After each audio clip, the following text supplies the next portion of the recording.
Today, I dined at the luxurious Maple Breeze Manor, a place I've always admired. I was thrilled. My name is Elizabeth. I am 40 years old and have no children. I work part-time in an administrative role. My husband, Michael, is 42. Today, my in-laws suggested, let's have a meal together for a change. It's on us, so we took them up on their offer. My mother-in-law explained why she chose this restaurant. The courtyard is visible from the room and it's really beautiful, especially at night when it's lit up. There's also a pond with fish swimming in it, she said. It was genuine high-end restaurant.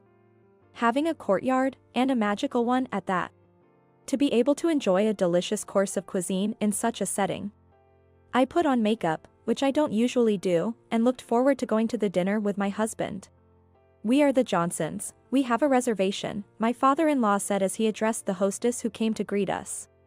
Mr. Johnson, we have been expecting you. Please follow me, she replied. The hostess who welcomed us was also properly dressed. So elegant. Really elegant. Then, we were led to a waiting area inside, where refreshments were served on a heavy wooden table. In the center of the large natural wood table was a large pink stone-like lump. What is this? I asked. Could it be a decorative stone? It seemed too large for me to carry. This is Himalayan rock salt. It's used for seasoning dishes, my father-in-law explained. Wow. I was amazed by my father-in-law's explanation. I had never seen such beautiful pink salt. Everything was wonderful. However, contrary to my buoyant mood, it was from this point that the atmosphere at the restaurant began to feel off. Despite waiting for a long time, we were not led to the dining room for our meal. We have finished the refreshments and drinks. After an hour, my father-in-law timidly asked a passing hostess, "Excuse me, we had a reservation for 6 p.m. under the name Johnson. Is our meal ready yet?" The hostess replied, "Oh, Mr. Johnson. Yes, we have your name down. Please wait a little longer," and then she left and did not return. Initially, my in-laws said, "Let's just wait patiently," but after 2 hours, even they started saying, "This is a bit much." And rightly so. Having a reservation for 6 p.m. and hearing nothing by 8 p.m. We waited in the waiting area for as much time it would take to finish a casual meal. For a high-end restaurant, this seemed unacceptable. No, it would be strange even if it wasn't a high-end restaurant. My mother-in-law spoke to another hostess who happened to pass by. "Excuse me. We made a reservation and have been told to wait a bit, but it's been 2 hours now." The hostess said, "Oh," and ran off. After a while, a woman dressed formally, not the same hostess as before, came out. It was clear at a glance that she was in charge. She might be around 50 years old. Not a single hair was out of place, her hair pinned up neatly. With her elaborate hairstyle, she introduced herself without even a formal greeting. "I am Susan, the manager here. I apologize for the inconvenience caused." My mother-in-law repeated. "We are the Johnsons. We had a reservation for 6 p.m., right?" "Yes, we did have your reservation," Susan said. "Then why weren't we seated for our meal at 6 p.m., my mother-in-law pressed on. Susan then said, "I apologize. At 5:30 p.m., we had a last-minute request for a reservation at 6 p.m. "What?" My mother-in-law raised her voice in surprise. "I made our reservation 2 weeks ago, didn't I?" "Yes, you did," she confirmed. "Then, shouldn't the normal response be to tell those last-minute people that the reservation slots were already filled?" Susan then said, "Well, we did usher you into the building at 6 p.m., right? To the waiting area, as per your reservation time. However, a last-minute reservation came in, so we were planning to guide you to your meal as soon as a room became available." Completely nonchalant. Wait a minute. I've never heard that being ushered to the waiting area at the reservation time is acceptable. My mother-in-law was outraged. But Susan, shrugging her shoulders, retorted. "Do you know who made that last-minute reservation?" "What?" "It was President Scott of Scott Enterprises." Scott Enterprises. Even I had heard the name. It's a big company around here. In that case, we prioritize them.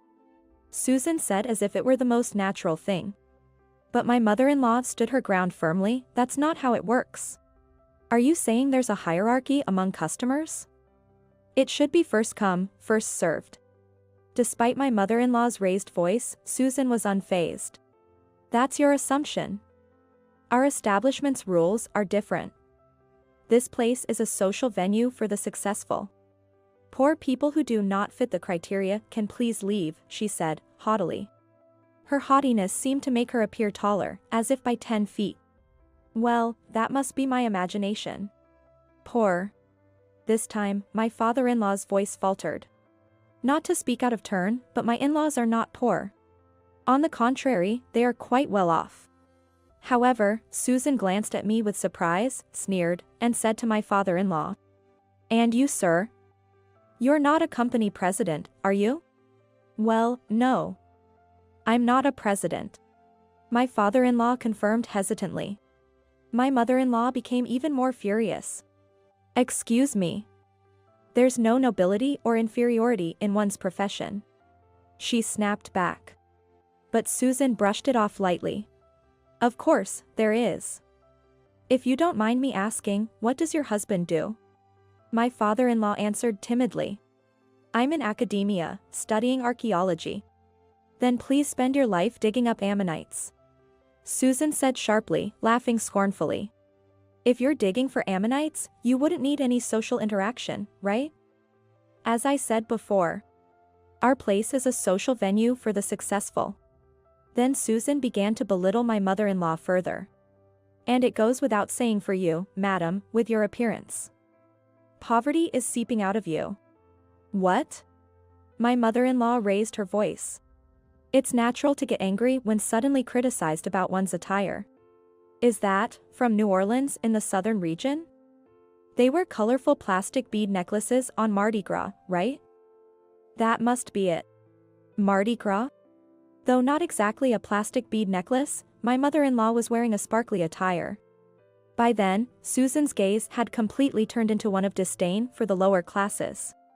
"How dreadful. Elderly people from the South who are poor tend to haggle in department stores, don't they? Wearing such clothes. Such prejudice. Being from the South, I know that people don't haggle in department stores.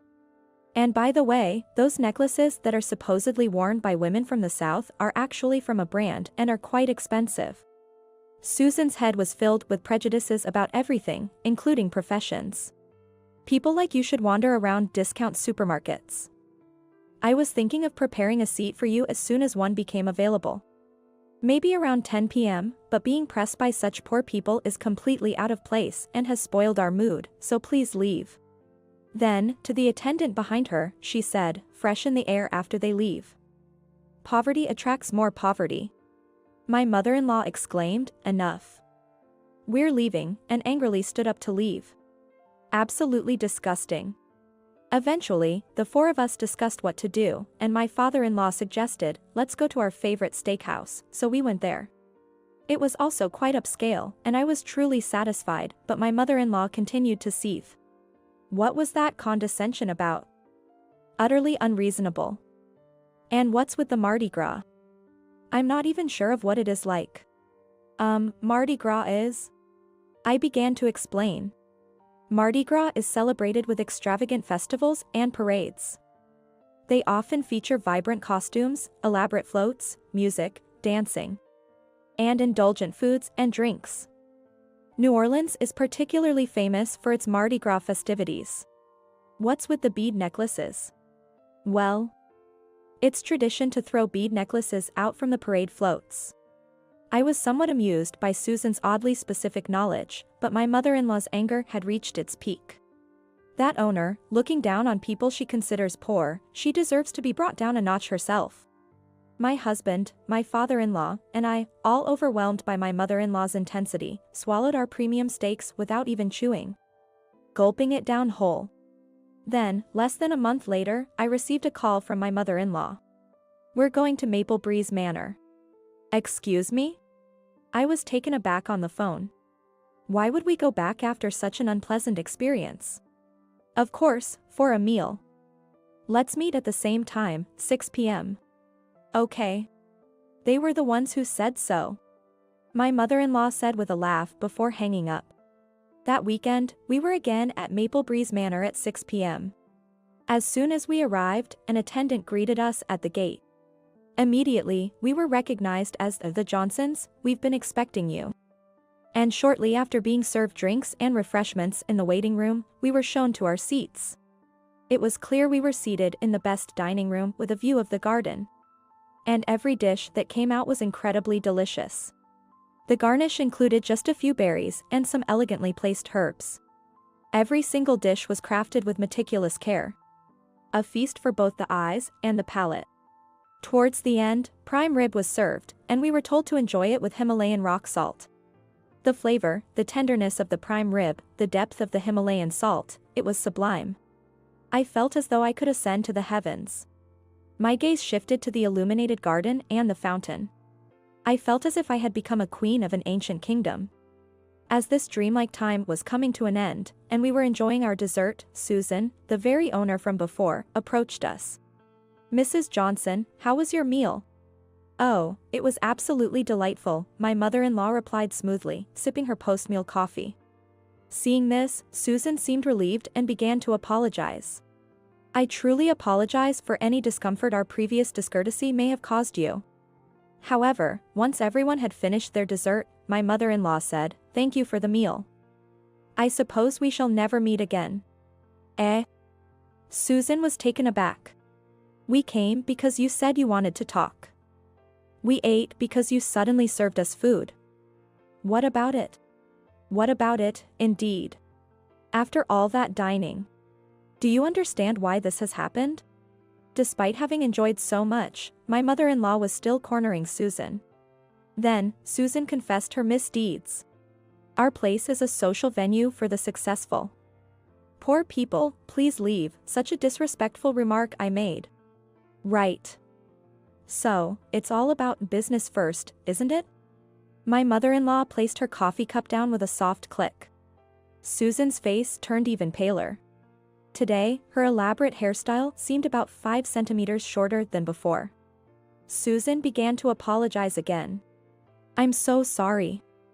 I didn't think that the Anderson Group would cancel all their dealings with us." "I see, that's what this was about. I understood then."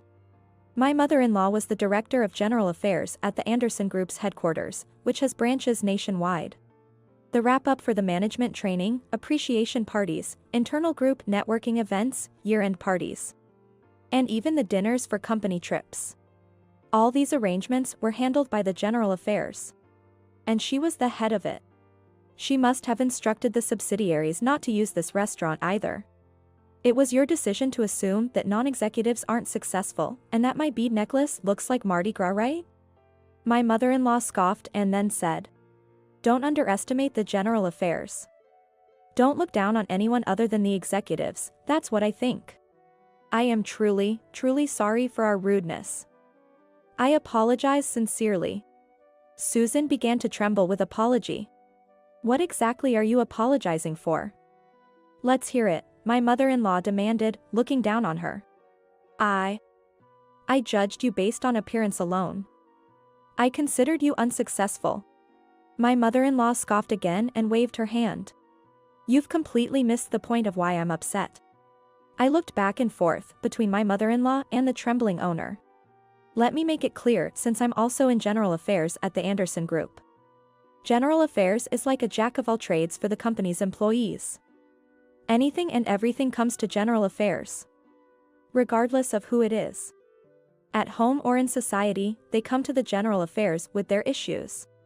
Our job in General Affairs is to empathize with them and support them in every possible way. With that, my mother-in-law slammed her hand on the table. "It's audacious as a human being to judge people based on your standards of winners and losers. Is it only the executives who are successful? That's a joke. Everyone is struggling in their own lives. If we were to classify people as winners or losers, as long as one doesn't think they've lost, then they're not losers in life. It's okay to say it's a battle still being fought. Hence, you're not a loser until one believes it to be, and it's not for others to arbitrarily decide the outcome. I, as part of general affairs, have never judged anyone as a winner or loser. My father-in-law added. In that sense, since I've always been passionate about archaeology and have dedicated my life to it, I guess I'm on the winning side. My husband remarked. He added, it might seem ordinary, but building a life with my wife and enjoying simple conversations makes me feel like a winner too. Not wanting to be outdone, I proudly declared, even though it's just a part-time job. I'm contributing to the company and have a strong relationship with my husband, so I consider myself a winner too. And regarding this dress you hastily labeled as poor people's attire, I continued. I'm truly sorry. Susan apologized. Do you equate being wealthy with wearing items flaunting the Chanel logo or being adorned with large brand logos? What do you mean? Susan asked. This dress is a bespoke piece from Gucci, worth $60,000. If you couldn't recognize that, then it's your lack of discernment that led to this misunderstanding. Gucci. Susan gasped. My mother-in-law chuckled and gently tugged at the fabric of her dress near the chest. See? Each gem is meticulously sewn by hand. It's fair to call this a masterpiece, epitomizing the pinnacle of Italian craftsmanship. I believed this garden and establishment were fitting for such a gown. It's unfortunate you failed to appreciate that. Susan began to sob, her tears mingling with mucus. Well then, shall we head home? My mother-in-law suggested as she rose to her feet. Susan clung to my mother-in-law's legs. I'm truly sorry. Please, consider the meal on the house. My mother-in-law shook off Susan's grip. We'll settle the bill. We came at your invitation, and you served us without inquiry. However, we'd rather not be accused of dining and dashing. Being judged by someone who categorizes people into winners and losers over such an accusation is equally troublesome. Take this as a farewell gesture and accept it with gratitude, she stated, even as Susan clung more desperately. If the Anderson group forsakes us, both I and this establishment will indeed be the losers. I beg for your leniency. That's precisely the point. My mother-in-law interjected, silencing Susan's pleas. Life isn't a loss until you concede defeat. Were you even listening? Given your tendency to rashly determine your patron's fates, you might lack the insight to grasp such notions. Life's trajectory, whether shaped by karma or destiny, can shift. In that regard, this restaurant faces a formidable challenge, but view it as a repercussion of your readiness to judge and categorize individuals. My mother-in-law stated with finality. Finally, she freed herself from Susan's grasp. As Susan continued her tearful pleading, my mother-in-law remarked at the entrance, on our visit, you prioritized Scott Enterprises over us. A company under our contract. I doubt their president will return here either. Subsequently, Maple Breeze Manor shut its doors. The location transformed into a popular chain steakhouse. Given that my mother-in-law's firm was their largest client, the outcome seemed inevitable. Susan sought part-time employment at the steakhouse but was unequivocally turned down. Known as the former owner of a prestigious restaurant, she remains unemployed. My father-in-law learned of this through the steakhouse manager at a company event. I can't pull someone's chestnuts out of the fire, the manager quipped with a smirk. A month later, my mother-in-law returned home, arms laden with a lavish bouquet from her colleagues. My husband and I rushed to congratulate her. Some had to be delivered because they were too numerous to carry, she exclaimed joyfully. Indeed, that day marked my mother-in-law's retirement from the firm. She had always fostered close ties with everyone, from part-time staff to full-timers, earning her an abundance of flowers. I'll still be consulting for another 5 years. With all this attention, facing everyone at work tomorrow will be interesting, she chuckled. With all these flowers and congratulatory notes, you're certainly a champion at the firm. There's still a long journey ahead. I'm midway through, not yet victorious or defeated. She responded with vigor. The notes were filled with hopes for another 5 years of work together. Caught in the moment, I found myself tearing up, which my mother-in-law noticed. Oh dear, are you crying? It's just allergies. Definitely allergies. Being cherished and esteemed by her peers, such a mother-in-law is truly exceptional. I'm sure that she will always be the mother-in-law that I have always been proud of.